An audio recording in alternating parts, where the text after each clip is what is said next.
A origem do nome Capanema no Brasil.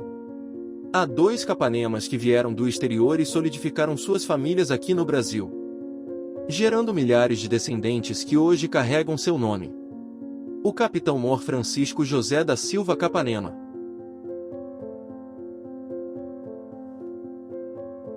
e o conhecido Barão Guilherme Capanema. Acredito que todos os Capanemas do Brasil descendem de um desses 2 homens.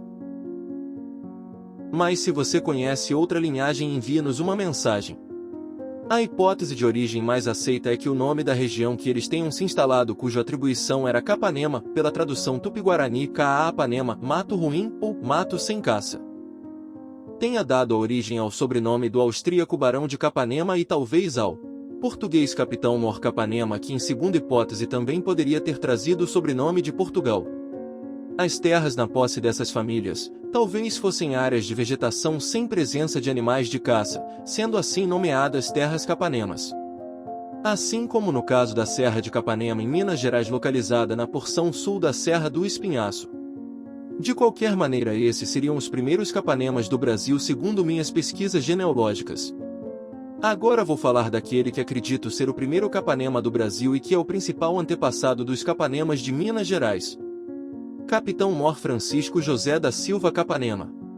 Nasceu em Leiria, Portugal em 1758. Mas chegou bem jovem ao Brasil, onde construiu seu legado na 7ª Vila do Ouro das Minas Gerais, município hoje conhecido como Pitangui. Quem dinheiro tiver, fará o que quiser.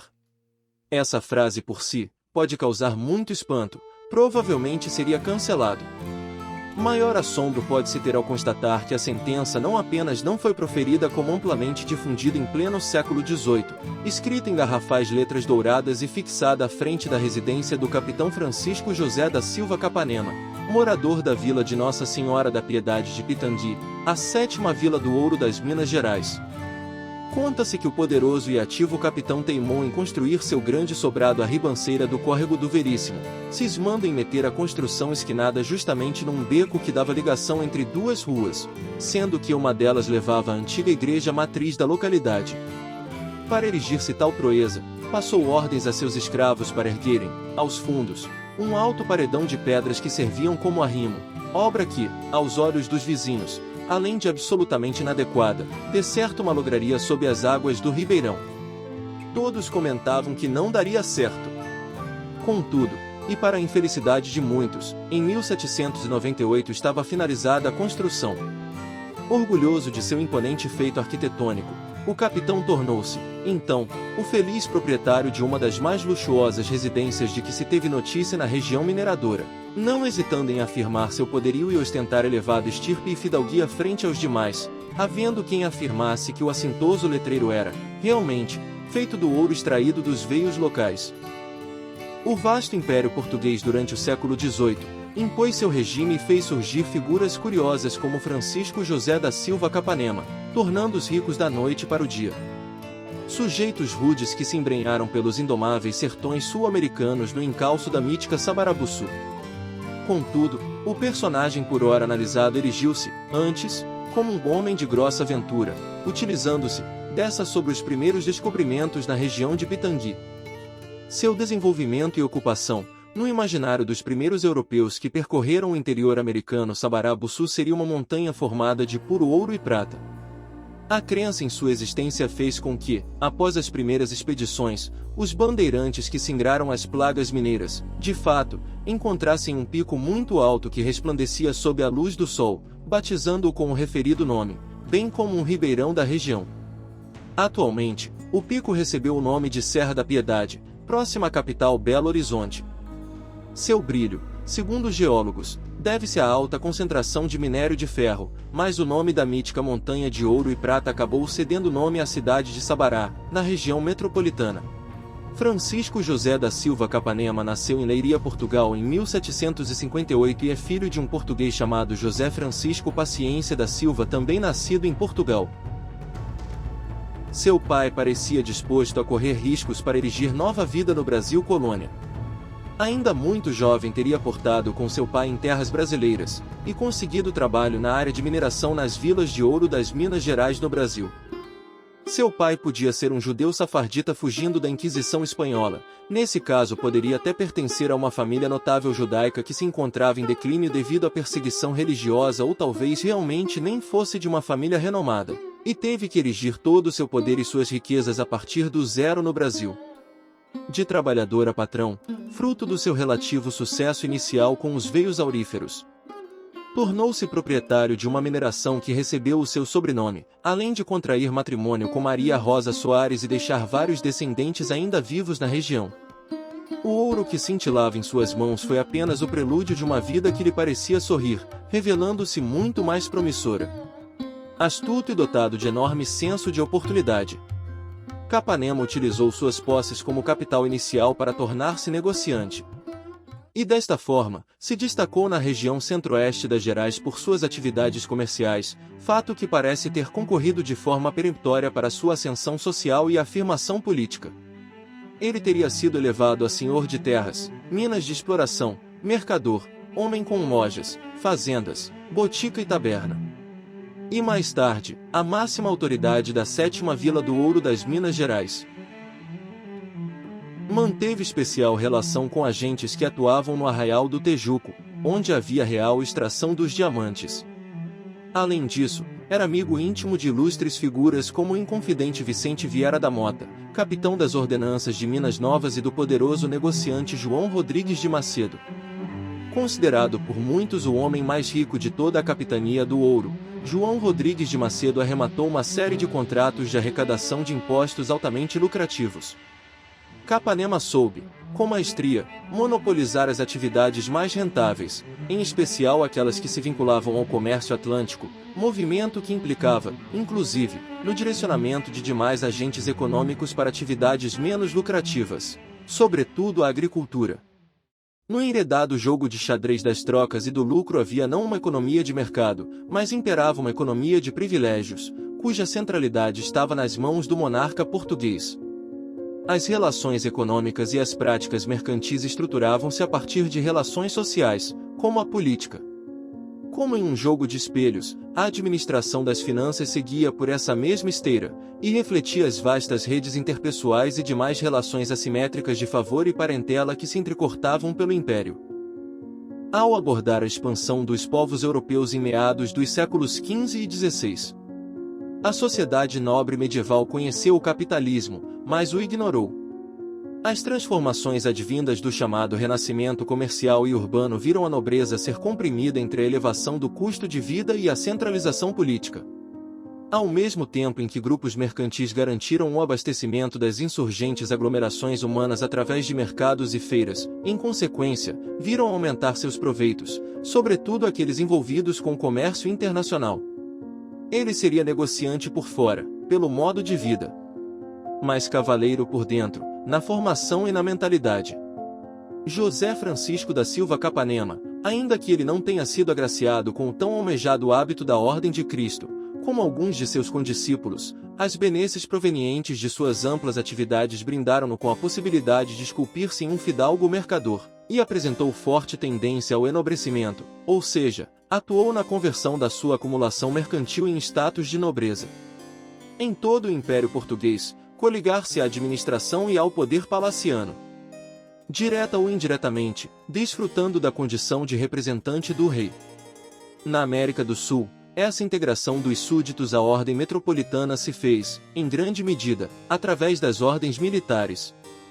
A patente das milícias correspondia a um título de nobreza que irradiava poder e prestígio, cifrando-se nas promoções e graus de oficiais e prometidas mercês régias.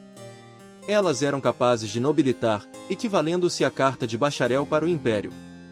A organização militar constituía-se assim, como uma casta privilegiada, com poderes para se esquivar da justiça, a ela confiada a tarefa de compelir ao pagamento de tributos, quintos e contribuições. Ainda que todos os homens válidos fossem potencialmente arrolados para a guerra, na prática delegava-se às câmaras a escolha dos milicianos.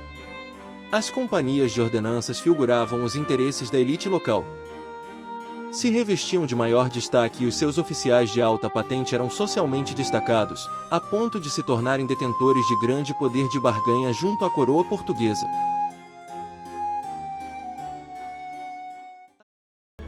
Os milicianos moldaram a sociedade do interior, assegurando-lhe, com seu vínculo ao rei, a disciplina, a obediência e o respeito à hierarquia. Com Francisco José da Silva Capanema, a situação com os lucros advindos da mineração que levava seu nome, com suas atividades comerciais diversas, o seu patrimônio tornou-se grande o suficiente para chamar a atenção, que resplandecia em uma região lucrativa e estratégica para a coroa. Há notícias de que a primeira patente conquistada por Capanema foi a de sargento, chegando, posteriormente, a capitão-mor. Como era típico aos fidalgos mercadores converter poderio econômico em poderio político e social. Mas foi somente em 1788 que Capanema empunhou a sua pena, e escreveu para Vossa Majestade Dona Maria I, solicitando Vossa Mercê. Dessa vez, rogava que fosse agraciado como capitão-mor das ordenanças do termo da vila de Pitangui. E assim se consolidou a autoridade máxima na região. Capanema não apenas teve seus desígnios confirmados pela coroa, como conseguiu fazer-se vincular à administração régia, tornando-se um representante de Vossa Majestade Maria I na 7ª Vila do Ouro, agora investido na condição de partícipe nas decisões políticas das quais a localidade era palco. A elevação de Francisco José da Silva Capanema ao posto de capitão-mor das ordenanças chamou a atenção até mesmo do poeta Arcade Tomás Antônio Gonzaga. As satíricas páginas de suas cartas chilenas circularam não apenas em Vila Rica, às vésperas das Inconfidência Mineira, mas alcançaram toda a capitania do Ouro destilando seu tom mordaz. Antônio Gonzaga denunciou a venalidade dos ofícios e das patentes em seus poemas, citando nosso emblemático personagem. Abre aspas. E dando aos militares regalias, podem os grandes postos, que lhes vende, subir a proporção, também de preço. Tu assim o conheces, cata preta, pois deste 1000 por trazeres lavrado o castão de ouro sobre a cana. Tu também, Capanema, assim discorres, pois largaste 600, por vestires de capitão-maior vermelha farda. Todos assim o julgam. Fecha aspas. Devidamente paramentado com sua rubra indumentária militar, e tendo a confirmação régia da sua condição de capitão-mor do termo das ordenanças de Pitangui, o potentado parece ter se investido de coragem e soberba suficientes para impor a construção de seu casarão em meio à passagem dos transeuntes. Não satisfeito, sendo grande conhecedor dos jogos de poder e dos imbrincados mecanismos de ascensão e nobilitação social que figuravam nos sertões das Gerais no antigo regime, agora entendemos as razões pelas quais ele também ordenou que se fixassem as douradas e polêmicas letras atestadas de sua residência. O gesto certamente desafiava os demais moradores da região, ou mesmo seus inimigos, relutantes em reconhecer suas altas dignidades. Ele foi mais um exemplo de coronelismo do sertão das Gerais, usando seu poder econômico para se elevar entre a mais alta nobreza da região, e impondo seu poder militar de forma rígida, trazendo a ordem, a obediência e a prosperidade para a região. Em 10 de fevereiro de 1799, o então governador das Minas, Bernardo José de Lorena, escreveu a Dom Rodrigo de Souza Coutinho relatando sobre as condutas do capitão-mor. A correspondência fora motivada por uma representação dos próprios moradores da então vila endereçada à monarquia portuguesa. A representação apontava, de forma categórica, como um lobo faminto antepondo o aumento dos seus interesses aos de utilidade pública. Segundo apurou Raimundo Faoro, por diversas vezes Capanema não se conteve em utilizar a lei contra seus concorrentes e inimigos, usando todos os instrumentos que a patente lhe permitia, não medindo esforços para tirar do seu caminho todos que não se submetessem às suas ordens. Mas todo esse burburinho não deu em nada. Mesmo que possa ter sido repreendido por seu comportamento considerado ditatorial para alguns, o que de fato não sabemos, a documentação demonstra que Francisco José da Silva Capanema parece ter vivido confortavelmente e sem grandes problemas frente aos demais representantes das justiças locais até o momento de sua morte. Ele faleceu por volta de 1810, deixando uma fortuna considerável. Além de sua fortuna, deixou também seu grande prestígio, que foi transferido aos seus descendentes. Sua esposa Maria Rosa Soares lhe deu 6 ou 8 filhos.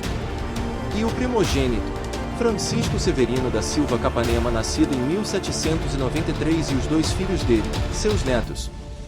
O Miguel Xavier da Silva Capanema, nascido em 1824, que é pai da minha tetravó. E o seu irmão, o capitão Mor Francisco Xavier da Silva Capanema, nascido em 1818, tornou estudante de letras e, ainda jovem, fundou o primeiro periódico a ser publicado na região, jornal denominado O Iniciador. Em 1857, foi eleito juiz de paz, e anos mais tarde, já detentor da mesma nobre patente militar de seu avô, passou à cidade de Mariana, onde tornou-se correligionário do Partido Conservador na capital Ouro Preto.